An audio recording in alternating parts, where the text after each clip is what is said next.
बंदी छोड़ सतगुरु रामपाल जी महाराज जी की जय हो। सत्साई भगत जी, आप जी ने पूछा है कि आजकल मन में गंदे विचार आते हैं, क्या करें, कुछ समझ में नहीं आ रहा। देखिए बड़े भैया, सबसे पहले तो दास आप जी को ये बता देना चाहता है, यदि आप सन 2014 से पहले जुड़े हुए हैं तो ये वर्तमान समय में आप जी की परीक्षा चल रही है और इस समय किसी भी भगत को परमात्मा अपनी तरफ से कोई भी राहत प्रदान नहीं करेगा। किसी भी भगत को, चाहे वो कितना ही पुराना हो, कितना ही नया हो, कितना ही उसने कोई सा नाम ले रखा हो, चाहे उनके परिवार का हो, चाहे बाहर का हो, इस समय सतगुरु रामपाल जी महाराज जी किसी भी भगत आत्मा को अपनी तरफ से कोई भी राहत प्रदान नहीं करेंगे, क्योंकि परीक्षा का समय है और परीक्षा के समय कोई भी टीचर विद्यार्थी को नकल नहीं करवाता है, न ही उसको किसी प्रकार की कोई सहायता प्रदान करवाता है। यदि कोई ऐसा करता है तो फिर उस टीचर की कमजोरी है, कहीं न कहीं वो बच्चे का भविष्य बिगाड़ने में उसका सहयोग कर रहा है।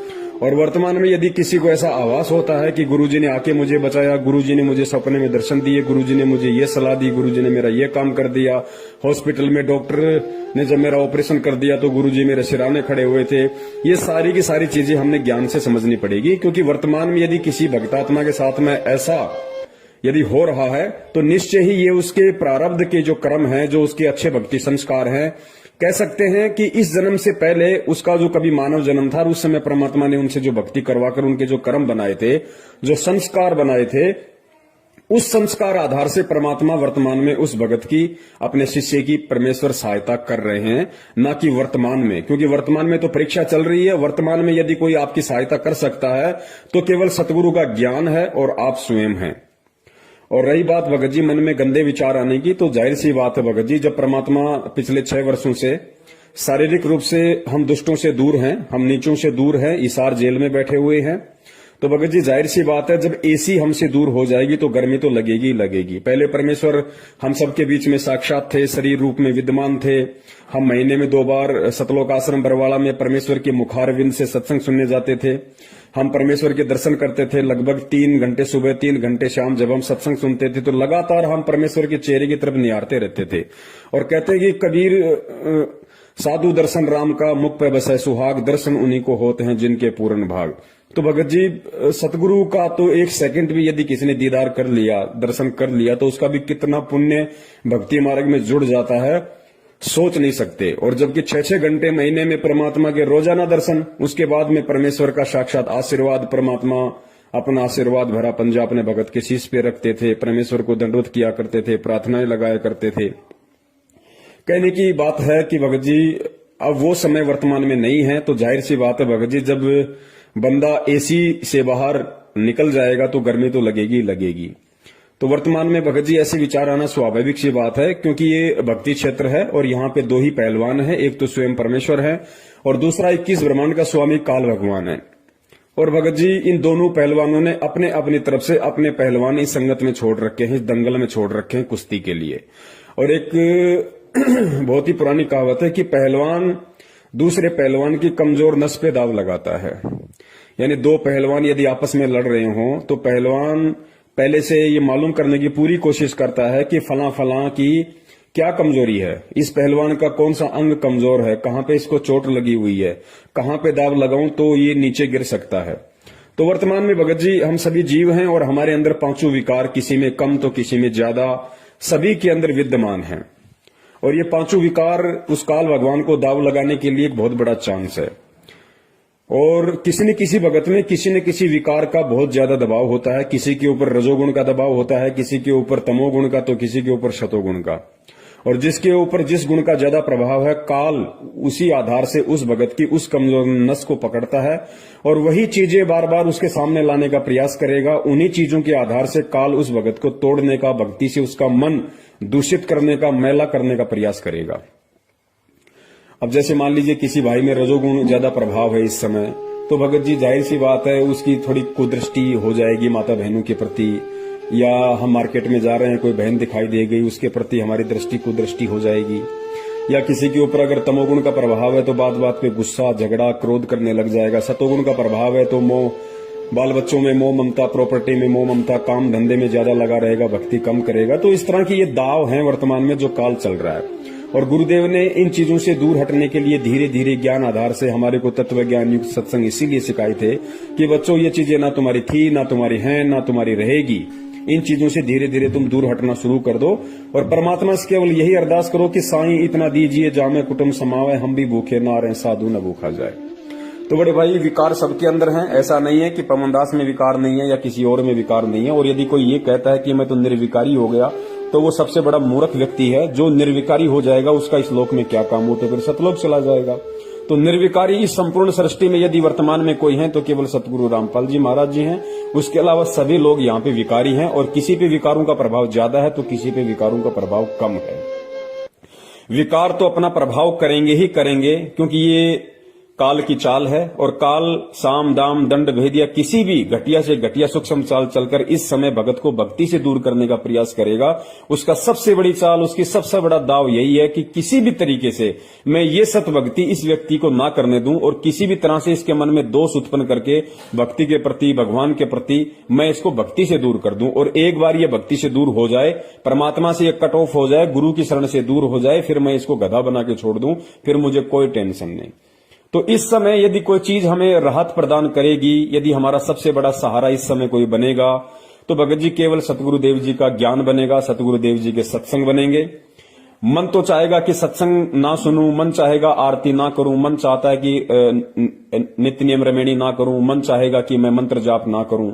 लेकिन भगत जी यहां हमने मन को आगे नहीं बढ़ने देना है और मन को आगे ना बढ़ने देने का मूल जो मंत्र है वो केवल परमात्मा का सत्संग है। गुरुदेव ने बताया यदि किसी को बुखार है तो बुखार काटने की दवाई भी कड़वी होती है, कुनीन होती है, वो खानी ही पड़ेंगी। वो कड़वी टेबलेट ना चाहते हुए भी खानी ही पड़ेंगी और एक दिन ऐसा आएगा उसका बुखार छू मंत्र हो जाएगा। तो परमेश्वर ने बताया कि जब तुम्हारे सत्संग सुनने की रुचि ना हो या इस तरह का कोई कुविचार तुम्हारे अंदर उत्पन्न हो, ऐसी भावना तुम्हारे अंदर उत्पन्न हो जाए, तो इसका एक ही उपचार है कि हम ना चाहते हुए भी हम परमात्मा का सत्संग सुने। 10 मिनट 20 मिनट थोड़ा मन ज्यादा प्रभावी होगा, लेकिन जब हम लगातार सुनते रहेंगे 10-15 मिनट, फिर उस वाणी के प्रभाव से भगत जी मन का जो दबाव है वो कम हो जाएगा और आत्मा की खुराक तो है ही सत्संग। फिर परमेश्वर दया करेंगे, धीरे धीरे फिर मन में शांति सी आने लगती है। मंत्र जितने परमात्मा की दया से मंत्र कर सकें, 2, 4, 5, 10, 15, 20, एक समय, 2 समय, 3 समय में, 10 समय में, 24 घंटे में 108 ही तो करने बड़े भाई। डोलते फिरते, खाते पीते, उठते बैठते कैसे भी हम कर सकते हैं। थोड़ी सी इच्छा देखो हमें भी करनी पड़ेगी, थोड़ा सा संघर्ष हमें भी करना पड़ेगा और यही सबसे बड़ा दाव है इस काल भगवान का। और परमात्मा भगत जी इसी बात की परीक्षा ले रहा है, क्योंकि परमेश्वर ने अपने तत्व ज्ञान युक्त जो सत्संगों की खीर हमें ठोक कर खिलाई है। तो भगत जी अब परमेश्वर ने सीधा सा मतलब यह है कि हमें काल के हवाले कर रखा है, क्योंकि काल का और परमात्मा का एग्रीमेंट भी तो हुआ था कि परमात्मा उसी को लेके जाना जो आपका ज्ञान समझ के आपका हो जाए, और जो आपका ज्ञान समझ के आपका ना हो पाए, जो 2 नाव में सवारी करे, उसको आप हाथ मत लगाना, वो मेरा होगा। तो परमेश्वर ने भाई ठोक के ज्ञान दे दिया। अब जो परमेश्वर का होगा, जो सतगुरु का शिष्य होगा, वो टस से मस नहीं होगा। वो हर परेशानी को, हर परिस्थिति को, हर काल के दबाव को ज्ञान आधार से सहन कर जाएगा, क्योंकि परमेश्वर ने उसे वो तराजू दे दिया, वो टॉर्च दे दी, परमेश्वर ने उसे वो थर्मामीटर दे दिया कि बेटा तुझे कब क्या और कैसे करना है, किस तरीके से जब ये काल अपने चाल चले तो तूने कौन सा हथियार तूने प्रयोग करना है। तो परमेश्वर ने हमें वो वज्रबाण रूपी तत्व ज्ञान वाले अस्त्र शस्त्र दे रखे हैं। अब भगत जी उनको प्रयोग करने का समय है, वो हमने प्रयोग करने पड़ेंगे। और ये जितने भी प्रकार की घटनाएं जो संगत में घटित हो रही हैं, बहुत सारे संगत के अंदर ग्रुप बन रहे हैं, तरह तरह की बातें निकल के आ रही हैं। कोई अपने मनमुखी विचार व्यक्त कर देता है, कोई अपनी तरफ से कोई वीडियो बना के डाल देता है, या मैनेजमेंट की जो हरकतें हैं, कभी बीजेपी को वोट, कभी आरक्षणबाजी, कभी गुंडों की सीबीआई जांच, कभी ब्लड डोनेशन करवाना, कभी रक्तदान, देहदान, पता नहीं उल्टे सीधे क्रम। कहने का मतलब है कि ये जितने भी प्रकार की घटनाएं वर्तमान में संगत में घटित हो रही हैं, जिनका सतगुरु रामपाल जी महाराज जी के ज्ञान से कुछ भी लेना देना नहीं है, ऐसी घटनाओं को देखकर भी जिन भगत आत्माओं के कमजोर संस्कार हैं, वो भगत आत्माएं भक्ति से दूर होंगी। क्यों होंगी? क्योंकि उनको एक बहाना चाहिए था। उनको एक बहाना चाहिए था कि मुझे ऐसा कोई बहाना मिले कि मैं इस भक्ति से दूर हूं, क्योंकि उनके संस्कार बहुत ही कमजोर थे और वो ऐसा मौका देख रही थी कि हमें ऐसा कोई माइनस पॉइंट मिले इस भक्ति और भगवान की तरफ से और हम इस भक्ति से दूर हो जाएं, हमें एक बहाना मिल जाए। तो ये घटनाएं इस तरह की हैं, ये काल की तरफ से बहाना होती हैं और उन लोगों को एक मौका मिल जाता है परमात्मा से दूर होने का, जो लोग इस भगवान और भक्ति को इतना समझ नहीं पाते हैं, इतने दृढ़ हो नहीं पाते हैं और जिनका मन बकवादों में ज्यादा चलता है। तो भगत जी ये संघर्ष तो बड़े भाई करना पड़ेगा। परमेश्वर ने कहा कि बच्चों ये कलयुग और कलयुग की ये बिचली पीढ़ी, और इस बिचली पीढ़ी में ये संत रामपाल जी महाराज के रूप में ये परमात्मा। जब भी तुम्हारी पार होने की इच्छा हो तो देख लेना, तुम्हें गुजरना इसी परिस्थिति से पड़ेगा, तुम्हें गुजरना इन्हीं परिस्थितियों से पड़ेगा। चाहे तो आज गुजर जाओ हिम्मत करके, या चाहे अगले किसी जन्म में किसी युग में जब तुम्हारा दोबारा से दाव लग जाए तो भाई उस समय देख लेना तुम्हें गुजरना इसी पटरी से पड़ेगा। चाहे आज गुजर लो, चाहे अन्य किसी जन्म में गुजर लेना। मन भगत जी बकवाद करे ही करेगा, क्योंकि ये काल का लोक है और हमारे शरीर में भी मन रूप में काल बैठा हुआ है, तो इतनी आसानी से भगत जी हमें छोड़ने वाला नहीं है। जब एक बात बताइए, हाँ, एक किसान साल भर तक खेती करता है, जो गवार बाजरा कुछ भी वो उपजाता है, और सारी फसल काट के जब वो अपने खलिहान में डाल देता है, रात को उसकी पहरेदारी के लिए सोता है वहां पे कि कोई चोर चुराने ले जाए, कोई आग ना लगा दे। और रात को यदि उस खलिहान में से कोई चोर यदि उसका अन्न चुरा के ले जाए तो भगत जी क्या वो किसान चुपचाप देखता रहेगा? वो लठ लेके दौड़ेगा, मरने मारने को तैयार हो जाएगा, क्योंकि साल भर तक उसने और उसके बच्चों ने वही अन्न खाना है। तो भगत जी काल भगवान का सबसे बड़ा अन्न तो आप और हम हैं। ये कोई दाल मखानी, कोई आलू टमाटर प्याज टमाटर तो खाता नहीं है, ये खाता हमारे सूक्ष्म शरीर की वासना है। तो इतनी आसानी से कैसे हमारे से इन विकारों को दूर होने देगा, कैसे हमें इन विकारों से दूर होने देगा? और जिस आत्मा का जो भी कमजोर विकार है, क्योंकि पांचों विकार सबके अंदर है, जिसके अंदर जो भी गुण ज्यादा प्रभावी है, उसी प्रकार की वस्तुएं, उसी प्रकार की सोच, उसी प्रकार के व्यक्ति ये काल भगवान उस भगत के संपर्क में लाएगा, ताकि और ज्यादा उसके अंदर मैल उत्पन्न हो, उसके अंदर वासना बढ़े और उसके मन में धीरे धीरे दोष उत्पन्न हो जाए और वो परमात्मा से दूर हो जाए। लेकिन भगत जी परमात्मा ने ठोक के हमें तत्व ज्ञान युक्त सत्संग दे दिया, तत्व ज्ञान से हमें लबालब कर दिया, और परमात्मा ने बता दिया कि भैया गरीब कच्चा हीरा कृच हो नहीं सहे घनबार, ऐसा ये मन हो रहा लेखा ले करतार। जब तुम्हें लगे कि इस तरह की कोई भी आपत्ति विपत्ति संकट मन में दोष भक्ति और भगवान के प्रति तुम्हारे अंदर उत्पन्न होने जा रहा है, तो बड़े भैया मान लेना कि उस समय ये सोच लो कि परमात्मा तुम्हारी परीक्षा ले रहा है, और उस परीक्षा में अब तुम्हें क्या करना है? तुम्हें काल के आगोश में जाना है या परमात्मा की शरण में रहना है? तो ये बहुत ही सोच समझ के भगत जी हमने विचार करना पड़ेगा इन बातों पे। और भगत जी ये विकार किसके अंदर नहीं है? ये विकार कब नहीं थे? ये देश काल परिस्थिति के अनुसार कम ज्यादा भगत जी सतयुग से लेके इस वर्तमान कलयुग तक सबके अंदर है, रहते और रहेंगे। ये आप और हमारे ये विकार है, ये यहाँ पे संपूर्ण तरीके से खत्म नहीं होने वाले। परमात्मा ने बताया कि सत भक्ति से एक दिन ऐसा होगा कि ये न्यूट्रल हो जाएंगे। न्यूट्रल मतलब ये निष्क्रिय हो जाएंगे, लेकिन खत्म नहीं होंगे। खत्म तो ये मानसरोवर पे होंगे जहां परमात्मा इस आत्मा को न लाएंगे, सारे विकार आवरण वहां पे छूटेंगे, बाकी ये रहेंगे भगत जी। लेकिन इतना हो जाएगा कि भक्ति मार्ग में फिर हमें ये ज्यादा प्रभावी नहीं कर पाएंगे। और भगत जी हिम्मत करनी पड़ेगी। हिम्मत चाहे आज कर लो, हिम्मत चाहे अगले किसी जन्म में कर लेना या फिर अगले किसी युग में कर देना। तो थोड़ा सा जीवन है, 10, 15, 20 साल का हमारा जीवन है बड़े भाई, आंख बंद करके बैठ जाओ कि परमात्मा जो होगा सो देखा जाएगा। क्योंकि सतगुरुदेव जी भी कहते हैं कि भाई कोटि शीश तूने दे दिए यम राजा की फेंट, कोटि शीश तूने दे लिए यम राजा की फेंट। फेंट यानी झटके से लेता है ये, बकरा बना के फिर कसाई सिर काटेगा, सैनिक बना के बॉर्डर पे खड़ा कर देगा, दुश्मन काटेगा। तो परमात्मा कहते हैं कि इस काल ने असंख्यों बार करोड़ों बार तेरे शीश ले लिए फेंट झटके से। तो कहते हैं कोटि जन्म तूने दे दिए यम, कोटि शीश तूने दे दिए यम राजा की फेंट, और एक शीश देकर देख ले सतगुरु अपने की भेंट। भेंट परमात्मा ने बताया कि प्यार से दिया जाता है, भेंट, उपहार, गिफ्ट। तो कहते हैं ये अपना एक शीश, ये तेरा 10-20 साल का थोड़ा सा जीवन है, ये सप्रेम अपने सतगुरु के चरणों में समर्पित कर दे कि परमात्मा देखी जाएगी, जो होगा सो होगा, हम तो तेरे नाम पे। तो फिर परमात्मा संभाल लेता है भगत जी। तो मन में दोष आना स्वाभाविक सी बात है। ये भगत जी कोई जरूरी नहीं है कि आपके अकेले के आ रहा है। आज 90% भक्तों की भगत जी यही स्थिति है, जिसमें जिस गुण का ज्यादा प्रभाव है उसी तरीके से वो भगत पीड़ित है, काल के द्वारा उसको परेशान किया जा रहा है। और परमात्मा वर्तमान में हमसे दूर है। परमात्मा किसी प्रकार की कोई राहत नहीं देगा। अगर राहत कुछ हमें मिलेगी तो केवल इस भक्ति से मिलेगी, परमात्मा के ज्ञान से मिलेगी, क्योंकि परीक्षा चल रही है। अब भगत जी परीक्षा हमारी चल रही है, सतगुरु ले रहा है, तो बड़े भाई जाहिर सी बात है हमने परीक्षा में पास भी होना पड़ेगा, हमने हिम्मत भी करनी पड़ेगी, कुछ लिखना भी पड़ेगा भगत जी। तो हिम्मत रखो और साध संगति ज्यादा से ज्यादा करो। साध संगति का मतलब जो भगत परमेश्वर के ज्ञान से जिनके विचार मेल खाते हैं, जिनकी रहनी करनी और क्रिया परमात्मा के तत्व ज्ञान से मेल खाती है, उन्हीं भक्तों का संपर्क करो। बाकी भक्तों का संपर्क मत करो। वो भगत नहीं, वो जगत से भी गए गुजरे हैं वर्तमान में। आप किसी भगत पे विश्वास नहीं कर सकते। जिसके विचार परमात्मा से मिलते हो, सतगुरु से मिलते हो, केवल उन्हीं भक्तों की संगति में रहिए। और सबसे बड़ी यदि कोई संगति है तो केवल सतगुरु के सत्संगों की संगति है भगत जी। तो हमने इन चीजों को आधार बनाना पड़ेगा। और दूसरी बात भगत जी, मन में यदि इस तरह का कोई घटिया विचार आ जाता है किसी माता बहन को देख के, किसी युवा लड़की को देख के, या जो व्यक्ति शराब पीता है तो शराब के ठेके को देख के, या जो भी विकार वो पहले करता था और वो सारी चीजें यदि वर्तमान में उसके आगे आ रही हैं और उसके मन में यदि दोष उत्पन्न होता है तो इन चीजों से घबराना नहीं चाहिए भगत जी। इसी चीज की तो परीक्षा है। उस दोष को निवारण करने के लिए तो ये ज्ञान दिया परमात्मा ने। दोष आना स्वाभाविक सी बात है। मान लीजिए नाम दीक्षा से पहले मैं बहुत ज्यादा चैन स्मोकर था, मैं बहुत ज्यादा सिगरेट पिया करता था, दिन में 10-10 सिगरेट की डब्बियां मैं खत्म कर दिया करता था, रहा नहीं जाता था। नाम दीक्षा ली, परमात्मा की वाणियों का असर हुआ, कुछ परमेश्वर ने आशीर्वाद दिया, दया हुई, मैंने वो चीजें छोड़ दी। लेकिन एक समय ऐसा आता है, साल 2 साल 6 महीने बाद में, कि वो चीजें पुनः हमारे ऊपर हावी होने लगती है। क्यों? क्योंकि सतगुरु उस समय ये देखता है कि मैंने वर्तमान में इसको जो ज्ञान दिया है, जो आशीर्वाद दिया है, इसको जो सहारा दिया है, उसको ये कितना अपना पाया है, कितना ज्ञान ये ग्रहण कर पाया है, कितना ज्ञान को आधार बना पाया है, कितनी भक्ति मर्यादा में रह के ये अपने अंदर अर्जित कर पाया है। तो जानबूझ के परमात्मा आपको थोड़ा सा ढीला छोड़ देता है।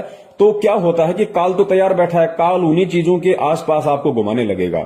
अगर आप सिगरेट पीते हो तो वापस आपके वही दोस्त आपके संपर्क में आने लगेंगे, बार बार आपको पान की थड़ी दिखाई देने लगेगी जहां पे सिगरेट की डब्बियां रखी होंगी, या कोई व्यक्ति पी रहा होगा उसकी धुआं आपके अंदर जाएगी, तो आपके अंदर वो विकार धीरे धीरे आना शुरू हो जाएगा। लेकिन उस समय हमने ध्यान रखना है कि परमात्मा हमारी परीक्षा ले रहा है।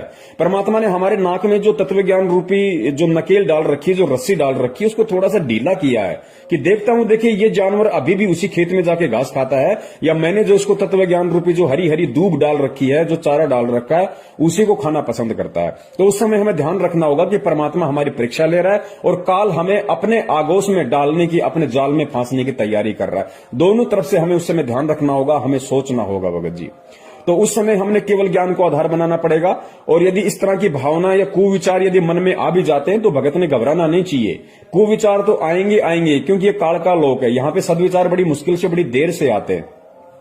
तो यदि उस समय हमारे मन में ऐसे कोई कुविचार किसी माता बहन को देख के, किसी शराब की दुकान को देख के, मांस की दुकान को देख के, किसी की प्रॉपर्टी को देख के, या अन्य किसी तरीके से कोई भी यदि ऐसा विचार हमारे अंदर आता है, तो भगत जी ये समझ लेना कि परमात्मा परीक्षा ले रहा है और परमात्मा मेरे इर्द गिर्द है, शब्द रूप में मुझे देख रहा है परमात्मा। तो वहां पे हमने ज्ञान को आधार बनाना पड़ेगा। ये ज्ञान हमें परमात्मा ने इसीलिए दिया है कि तू उस समय उस संकट का मेरे ज्ञान को आधार बना के सामना कर, उसका मुकाबला कर। कि परमेश्वर ने तुझे क्या ज्ञान दिया? माता बहनें दिखाई देती हैं इस तरीके से, क्योंकि काल उन्हीं माता बहनों को आपके सामने लाएगा जो या तो सांसारिक रूप से बहुत ज्यादा सुंदर होंगी, या जैसे किसी ने ऐसे तंग कपड़े पहन रखे होंगे जिसका अंग अंग दिखाई दे रहा होगा। तो उन्हीं माता बहनों को आपके सामने ज्यादा लाने की कोशिश करेगा। और काल तो फिर मन रूप में बैठा हुआ, वो तुरंत उन चीजों की तरफ आकर्षित होगा। लेकिन ध्यान रखना चाहिए कि बेटा पीठ पीछे तेरा सतगुरु भी देख रहा है, पीठ पीछे तेरा बाप भी खड़ा हुआ है, तेरा बाप देख रहा है। तू काल को खुश करना चाहता है या बाप को लज्जित करना चाहता है? तो इस बात का भी हमने वहां पे ध्यान रखना पड़ेगा। और फिर वो तत्व ज्ञान रूपी जो दीवार जो परमेश्वर ने हमें दे रखी है, जो टॉर्च दे रखी है, हमने उसको आधार बनाना पड़ेगा। कि परमात्मा कहते हैं नालायक कि पर नारी को देखिए बहन बेटी के भाव, कहे कबीर कामनास का यही सहज उपाय। दारू के ठेके की तरफ हम जा रहे हैं, यदि मन में ऐसी इच्छा उत्पन्न होती है, यार क्या करें, लेक ना ले, तो ले या ना ले, ये विचार मन में आने से नाम खंडित या मर्यादा खंडित नहीं होती है। आपका मर्यादा उस समय खंडित हो जाएगी जब आप उसको ले लोगे। अगर विचार आपके अंदर आ रहा है तो उसी समय आपने परमात्मा के ज्ञान को आधार बनाना पड़ेगा। कि बाप पीठ पीछे खड़ा है और बाप ने बताया है कि भैया शराब पीवे कड़वा पानी, 70 जन्म कुत्ते के जाने। तो देख ले बेटा, तुझे इस जन्म में सतलोक की प्राप्ति करनी है या फिर एक घूंट लेके तुझे 70 जन्म लगातार तुझे कुत्ते के लेने। और बाप पीछे खड़ा हुआ है, देख ले तुझे क्या करना है। तो भगत जी ये सारी बातें हमने विचार करनी पड़ेंगी। इसी तरीके से हम इस मन को जीत सकते हैं और परमात्मा की इस परीक्षा में हम पास हो सकते हैं। और ध्यान रखना, परमात्मा की परीक्षा में बिना परमात्मा के सहारे के कोई पास भी नहीं हो सकता। आप और हम जीव हैं, हमारी कोई औकात नहीं कि भगवान हमारी परीक्षा ले और हम पास हो जाएं। हम यहाँ की 8वीं 10वीं की परीक्षा में तो सप्लीमेंट्री लाख के पास होते हैं, 3rd डिवीजन बाई ग्रेस आती है, और भगवान परीक्षा ले ले और हम पास हो जाएं। कभी सोचना भी मत ये बातें। परमात्मा पीठ पीछे खड़ा है भगत जी, तभी हमारी थोड़ी बहुत हिम्मत इन काल लोक की इन वासनाओं से संघर्ष करने की हो रही है, अन्यथा नहीं हो सकती। तो ध्यान रखो कि शब्द रूप में आप ये मत देखो कि जेल में जेल में परमात्मा बैठा है, संत रामपाल जी महाराज जी जेल में बैठे हुए हैं, मुझे देखने वाला कोई नहीं है। परमात्मा पीठ पीछे शब्द रूप में खड़ा है, क्योंकि वो केवल शरीर रूप में जेल में है, शब्द रूप में तेरे साथ में है, तेरे इर्द गिर्द है। तो इस चीज का ध्यान रखो भगत जी कि परमात्मा 24 घंटे मुझे निहार रहा है, मुझे देख रहा है। हम किसी कंपनी में काम करते हैं भगत जी, कंपनी में अगर सोना भी पड़ा हो तो हम उसको हाथ नहीं लगाते। क्यों नहीं लगाते? क्योंकि हमें डर है कि चारों कोनों में सीसीटीवी कैमरे लग रहे हैं और वहां लिखा हुआ है कि आप कैमरे की नजर में हैं। तो भगत जी जब हम उस 2500 के कैमरे से हम इतना डर रहे हैं कि इसके अंदर मेरी हर हरकत रिकॉर्ड हो जाएगी और मैं कंपनी में जो है मेरी बेइज्जती हो जाएगी, मुझे काम से निकाल दिया जाएगा, तो बड़े भैया यहाँ परमात्मा का सीसीटीवी कैमरा तो सूक्ष्म रूप में 24 घंटे पृथ्वी के कोने कोने में लग रहे हैं। अंधेरे में भी परमात्मा के सीसीटीवी कैमरे लग रहे हैं। परमात्मा का कैमरा अंधेरे में भी काम करता है भगत जी। वो भगत जी एंटी डार्कनेस वाला कैमरा है परमात्मा का। वो अंधेरे में भी काम करता है, वो सोच में भी काम करता है, वो हर चीज में काम करता है, उससे हम छुप नहीं सकते। यहाँ के कैमरे तो लाइट चली जाए हम बच जाएंगे, लेकिन भगत जी वो कैमरे ना तो लाइट से चलते हैं, ना जनरेटर से चलते हैं, ना बैटरी से चलते हैं, वो परमात्मा की पावर से चलते हैं। परमात्मा की पावर हर क्षण हर पल एक सेकंड के लिए भी गायब नहीं होती है इस पृथ्वी से। इस चीज का हमें ध्यान रखना है। तो थोड़ी सी मजबूती लाओ भगत जी, थोड़ी सी हिम्मत लाओ। अरे भैया, अरे मीराबाई एक लेडीज होके 250 साल पहले हिम्मत कर गई भगत जी। आज तो हम युवा हैं, अपने आप को मर्द कहते हैं भाई, हम युवा, और इतना परमात्मा ने ज्ञान दे दिया ठोक के। और परमेश्वर कहते हैं रण भक्ति और दान ये तीनों काम जवान। रण भक्ति और दान, रण यानी सांसारिक की भाषा में रण कहते हैं सूरवीरता को, लड़ाई झगड़े को। लड़ाई झगड़ा कौन सा? जो देश के लिए लड़े, जो अपने हक के लिए लड़े, जो निर्बल लोगों के लिए लड़े, आपस में एक दारू के पैक के ऊपर लड़ाई झगड़ा, वो नहीं। तो परमात्मा कहते हैं रण भक्ति और दान तीनों काम जवान। रण यानी युद्ध, भक्ति और दान ये केवल जवान ही कर सकता है, बूढ़ा आदमी ये तीनों काम नहीं कर सकता। तो भगत जी हमें रण भी करना है। रण का मतलब भक्ति मार्ग में इन चीजों से संघर्ष करने से है, क्योंकि भक्ति मार्ग में सूरमा उसको कहते हैं जो परमात्मा के ज्ञान आधार से सहन करता है। जो सहन करता है उसको सूरमा कहते हैं भगत जी। जो हर परिस्थिति का डट के मुकाबला करे ज्ञान आधार से, उसको भक्ति मार्ग में सूरमा कहते हैं। तो हमने इस रण में, इस भक्ति मार्ग वाले रण में भी सफल होना है। और भक्ति, क्योंकि भगत जी युवा शरीर होता है, जवान खून होता है, वो जाग भी सकता है, मेहनत भी कर सकता है, तो इसलिए जवान व्यक्ति जो भक्ति कर लेगा बूढ़ा नहीं कर सकता। संघर्ष जो जवान व्यक्ति कर लेगा बूढ़ा नहीं कर सकता। धन कमा के जो दान जवान व्यक्ति कर लेगा बूढ़ा नहीं कर सकता। इसलिए परमेश्वर कहते हैं कि रण भक्ति और दान ये तीनों काम जवान। तो भगत जी परमेश्वर ने जवानी में नाम दिया, इसका मतलब क्या है? इसका मतलब ये है कि परमात्मा चाहते हैं कि बेटा डट के भक्ति कर, संघर्ष कर, मैं तेरे पीछे खड़ा हूं, तेरे से दूर नहीं हूं, दिखाई नहीं दे रहा वो बात अलग है, सूक्ष्म रूप में तेरे साथ में हूं, तुझे डिगने नहीं दूंगा, टूटने नहीं दूंगा। बस थोड़ा सा विश्वास रख कि परमात्मा मेरे साथ में है। बस भगत जी फिर कुछ नहीं, ये समय ऐसा ही निकल जाएगा, मालूम भी नहीं पड़ेगा। 10, 15, 20 साल का हमारा जीवन है, इससे ज्यादा हमारी जिंदगी नहीं है। और कोशिश यही करो कि परमात्मा के शरीर में रहते सते हम नीचों का शरीर छूट जाए और परमात्मा हमें यहां से पार कर दे। सत साहिब, बंदी छोड़ सतगुरु रामपाल जी महाराज की जय हो। सत साहिब।